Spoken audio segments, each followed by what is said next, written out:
السلام علیکم بھیا، کیسے ہیں آپ لوگ؟ ٹھیک ٹھاک ہیں؟ آپ کا شکر گزار ہیں کہ آپ نے ہماری یہ ویڈیو دیکھنے کے لیے وقت نکالا۔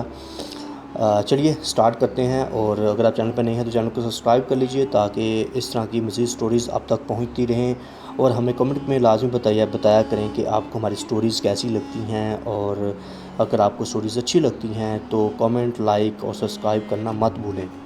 تو چلیے سٹارٹ کرتے ہیں۔ حضرت موسیٰ علیہ السلام سے ایک آدمی نے درخواست کی کہ اسے جانوروں کی زبان سکھا دیں تاکہ وہ ان کی باہمی گفتگو سمجھ سکے۔ حضرت موسیٰ علیہ السلام نے فرمایا، اس بات کو چھوڑ دے کیونکہ اس میں کئی خطرات پوشیدہ ہوتے ہیں۔ جس بات سے منع کیا جائے اسی کی طرف رغبت بڑھتی ہے۔ عرض کرنے لگا، سرکار آپ علیہ السلام اللہ تعالیٰ کے نائب ہیں، میری استدعائیں قبول فرمائیں۔ حضرت موسیٰ علیہ السلام نے فرمایا، یہ نہ ہو کہ کل تو پچھتائے، کیونکہ تو یہ نہیں جانتا کہ تیرے لیے کون سی چیز بہتر ہے اور کون سی مضر۔ بارگاہ الہی سے حکم ہوا، اے موسیٰ کی تمنا پوری کر دے۔ اس شخص نے کہا، اچھا سارے جانوروں کی زبان نہ صحیح، صرف میرے گھریلو پالتو جانور کتے اور مرغ کی زبان سکھا دیں۔ حضرت موسیٰ علیہ السلام نے فرمایا، جا آج سے ان دونوں جانوروں کی بولی پر تجھ کو قدرت حاصل ہو گئی۔ وہ یہ شخص سن کر خوش اپنے گھر چلا گیا۔ صبح ہوئی تو خادمہ نے دسترخوان جانا، اس میں سے رات کا بچا ہوا روٹی کا ٹکڑا زمین پر گرا۔ مرغ وہ ٹکڑا اٹھا کر لے گیا۔ کتے نے کہا، دوست تو دانہ دنکا کھا کر اپنا پیٹ بھر لے گا، اگر روٹی کا ٹکڑا مجھے دے دے تو میرا گزارا چل جائے گا۔ مرغ نے کہا، میاں صبر کر، خدا تجھے بھی دے گا، کل ہمارے مالک کا گھوڑا مر جائے گا، تم پیٹ بھر کر کھانا۔ وہ شخص ان دونوں کی گفتگو سن رہا تھا، وہ فوراً اٹھا، اس نے گھوڑا کھولا اور جا کر منڈی میں بیچ آیا اور نقصان سے اپنے آپ کو بچا لیا۔ دوسرے دن بھی روٹی کا ٹکڑا مرغ لے بڑھا۔ کتے نے غصے میں آ کر مرغ سے کہا، اے فریبی، یہ دروغگوئی کب تک چلے گی؟ تو جھوٹا ہے، ارے اندھے نجومی، تو سچائی سے محروم ہے۔ مرغ نے جواب دیا، وہ گھوڑا دوسری جگہ مڑ گیا، مالک نے نقصان سے بچنے کے لیے گھوڑا بیچ ڈالا۔ فکر نہ کر، کل اس کا اونٹ مر جائے گا اور تو خوب پیٹ بھر کر کھانا۔ یہ سن کر مالک اٹھا اور اونٹ کو بھی بیچ دیا۔ اس طرح اس نے اونٹ کے مرنے کے غم اور نقصان سے اپنی جان بچا لی۔ تیسرے دن پھر ایسا ہی واقعہ پیش آیا تو کتے نے مرغ سے کہا، ارے کمبخت، تو جھوٹوں کا بادشاہ ہے، آخر کب تک تو مجھے فریب دیتا جائے گا؟ مرغ نے کہا، بھائی اس میں میرا کوئی قصور نہیں، مالک نے اونٹ بیچ ڈالا اور اپنے آپ کو نقصان سے بچا لیا۔ مرغ نے کتے کو تسلی دیتے ہوئے کہا، فکر نہ کر، کل اس کا خچر مر جائے گا، اسے صرف کتے ہی کھا سکتے ہیں، تو تم بھی جی بھر کر کھانا۔ مالک نے جب یہ سنا تو اس نے خچر بھی فروخت کر دیا۔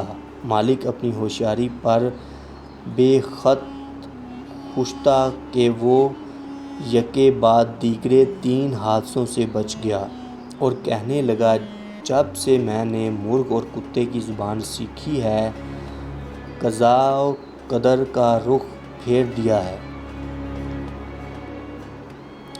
چوتھے دن کتے نے مرغ سے کہا، اے مرغ، وہ تیری پیش گوئیاں کیا ہوئیں؟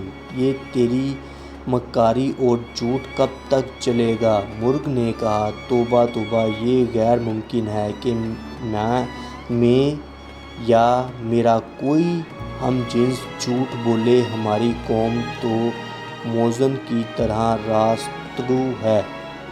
ہم اگر غلطی سے بے وقت اذان دے بیٹھیں تو مارے جائیں۔ مالک نے اپنا مال تو بچا لیا لیکن اس نے اپنا خون کر لیا۔ ایک نقصان 100 نقصان کو دفع کرتا ہے۔ جسم اور مال کا نقصان جان کا صدقہ بن جاتا ہے۔ بادشاہوں کی عدالت سے سزا ملے تو مال کا جرمانہ ادا کر کے جان بچ جاتی ہے، لیکن قضائے الہی کے بھید سے بے خبر ہوتے ہوئے بھی جو آدمی اپنا مال بچاتا ہے وہ شخص نادان ہے۔ اگر وہی مال اس پر سے صدقہ ہو جاتا تو شاید اس سے بلا ٹل جاتی۔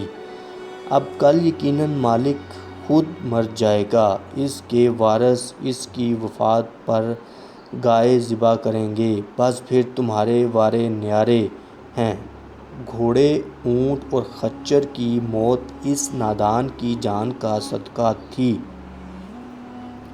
وہ مال کے نقصان سے تو بچ گیا لیکن اپنی جان گنوا بیٹھا۔ مالک مرغے کی باتیں غور سے سن رہا تھا۔ جب اس نے اپنی موت کی پیشگوئی سنی تو مارے خوف کے تھر تھر کانپنے لگا۔ گرتا پڑتا حضرت موسیٰ کی بارگاہ میں حاضر ہوا اور روتے ہوئے عرض کیا کہ اے خدا کے پیغمبر علیہ السلام، میری دستگیری فرمائیے۔ حضرت موسیٰ علیہ السلام نے سن کر فرمایا کہ میں نے تمہیں کہا تھا کہ اس حوض کو چھوڑ دے کیونکہ اس میں کئی خطرات پوشیدہ ہیں، مگر تو نہیں مانا۔ اے عزیزم، اب تیر کمان سے نکل چکا، اس کا لوٹ کر آنا فطرت کے خلاف ہے۔ اب میں تیرے لیے سلامتی اور ایمان کی دعا کر سکتا ہوں۔ یہ سن کر اس نوجوان کی طبیعت تر بگڑی گئی اور وہ کرنے لگا۔ یہ اس کی موت کی علامت تھی۔ گھر پہنچتے ہی وہ مر گیا۔ انسان کو نہ کسی بیماری میں مایوس ہونا چاہیے اور نہ ہی کسی مادی نقصان پر غم زدہ۔ ہر بیماری اور نقصان میں کوئی بھید ہے جس کی بیماری یا مال کا نقصان کسی بڑی مصیبت کا صدقہ بن جاتا ہے اور اس کو ٹال دیتا ہے۔ بھائیو، ہمارے چینل کو سبسکرائب کرنے کا آپ کا بہت بہت شکریہ۔ ہم اس طرح کی مزید سٹوریز آپ کے لیے لاتے رہتے ہیں۔ اس چینل کو سبسکرائب کر لیجئے، اور اگر آپ اس طرح کی مزید سٹوریز جو ہے وہ دیکھنا چاہتے ہیں، سننا چاہتے ہیں، اور اگر آپ کے مائنڈ کے اندر کوئی سٹوری ہے کہ ہم اس کو اپنے چینل کے اوپر لگا دیں تو وہ آپ جو ہے وہ ہمارے ساتھ شیئر کر سکتے ہیں۔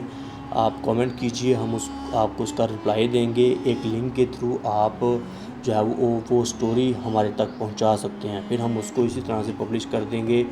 اور مزید اس طرح کی سٹوریز کے ساتھ جڑے رہنے کے لیے ہمارے اس چینل کو سبسکرائب کیجئے، کامنٹ کیجئے، لائک کیجئے۔ آپ کا بہت بہت شکریہ۔